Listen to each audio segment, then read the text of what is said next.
ဟမ်းမာရီနဲ့တွေ့မှာဂန်နာတွေကိုဆက်ပြီးဖိအားပေးသွားအောင်မဲ့မန်စီးတီးအားလုံးမင်္ဂလာပါများ WAH Sport ဆောင်ကနေပြန်လည်ကြိုလိုက်ပါရစေ။မန်စီးတီးအတွက်ဝက်ဆန်တဲ့ရင်ဆိုင်ရတာဟာငပြောသီးကိုခွန်တော်ပြီးစားရတာထက်တောင်မှလွယ်ကူကြအောင်မှဖြစ်ပါရင်မပေးစရာကိုပြန်လည်ဦးဆောင်နိုင်ဖို့အတွက်မန်စီးတီးတင်ဟာနောက်ပိုင်းပွဲစဉ်တွေမှာရလက်ကောင်းတွေတောင်းလျှောက်ပိုင်ဆိုင်နေကြတာဖြစ်ပြီးမပေးစရာထိတ်ဆုံးနေရာကဂန်နာတွေကိုစတိုက်ဆိုလို့ဖိအားပေးနေခဲ့ကြတာပါ။ယခုတစ်ပတ်မှာလည်းမန်စီးတီးတင်ဟာတန်းစင်းဆောင်အတွင်းဝက်ဆန်တဲ့ရင်ဆိုင်သွားရအောင်မှဖြစ်ပြီးရလက်တွေတောင်းလျှောက်ဆွေးရတဲ့ဟမ်းမာတွေကို ETM မှာအခန့်ကစားသွားရမှာဖြစ်ပါရင်မန်စီးတီးတင်ဟာပရီးမီးယားလိမှာရောချန်ပီယံလိမှာပါနိုင်ပွဲတွေရရှိနေခဲ့တယ်လို့ကာရာဘောင်းဖလားပြိုင်ပွဲမှာလည်းနိုင်ပွဲရယူထားခဲ့ကြပြီးပြိုင်ပွဲစုံနောက်ဆုံး6ပွဲဆက်နိုင်ပွဲတွေကြီးပိုင်ဆိုင်ထားခဲ့ကြတာပါလီယူနိုက်တက်ဖူအန်တို့လိုအသင်းတွေကိုရင်ဆိုင်ရတဲ့အခါမန်စီးတီးတင်ရဲ့ခံစစ်ပိုင်းကပြောစရာတစ်ခုဖြင့်မြင်တွေ့ခဲ့ရပေမဲ့လည်းအခုနောက်ပိုင်းမှာတော့မန်စီးတီးရဲ့ခံစစ်ပိုင်းဟာတဖြည်းဖြည်းချင်းပေးကိုမရှိအောင်စွမ်းဆောင်နိုင်ခဲ့ကြတာကိုလည်းမြင်တွေ့နေခဲ့ရဖြစ်ပါတယ်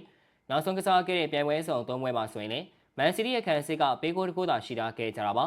ဒါကလည်း Real Madrid အသင်းရဲ့ကွင်းမှာတွားရောက်ကစားခဲ့တဲ့ချန်ပီယံလိပွဲစဉ်မှာဖြစ်ပြီးနောက်ဆုံးကစားထားတဲ့ Crystal Palace နဲ့ Brentford တို့အသင်းတွေနဲ့ပွဲစဉ်မှာတော့ Man City တင်အားပေးကိုမရှိအောင်စွမ်းဆောင်ပြထားခဲ့ကြတာပါအခုရင်ဆိုင်သွားရမယ့်ဝက်ဆန်ရဲ့တိုက်စစ်ပိုင်းကိုကြည့်မယ်ဆိုရင်တော့နောက်ဆုံး9ပွဲမှာ4ပွဲတိတိတွင်းကိုတွေရောက်ထားနိုင်ခဲ့ကြသလိုလီဘောင်းနဲ့ဆုံတွေ့ခဲ့တဲ့ပွဲစဉ်မှာသာတွင်းကိုရောက်နိုင်ခြင်းမရှိခဲ့ကြတာဖြစ်ပါတယ်နောက်ဆုံးကစားထားတဲ့ Villa နဲ့ပွဲစဉ်မှာဆိုရင်လည်းဟမ်မာရီယာတွင်းကိုတွေရောက်ထားနိုင်ခဲ့ကြပြီးမှဒုတိယပိုင်းပေးကိုတွေနဲ့အတူအရှုံးရလက်နဲ့ရင်ဆိုင်ထားခဲ့ရတာပါ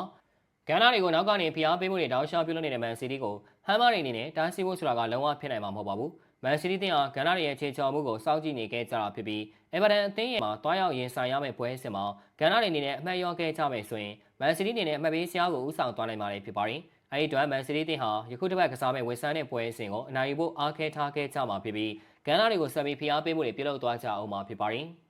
WBH မှာတရားမရိုးကျအမောင်းပွားရီကိုပေါက်တွေကနေကွဲထွက်နေတဲ့ both tin to score current score တွေကိုမြန်မာဗန်ထိုင်းဗန်များဖြင့်လွယ်ကူစွာစော်ကစားနိုင်ပါပြီ။အဆုံးထိကြည့်ရှုပေးခဲ့ကြတဲ့အတွက်အားလုံးကိုကျေးဇူးထိုးပဲတင်ရှိပါရခင်ဗျာ။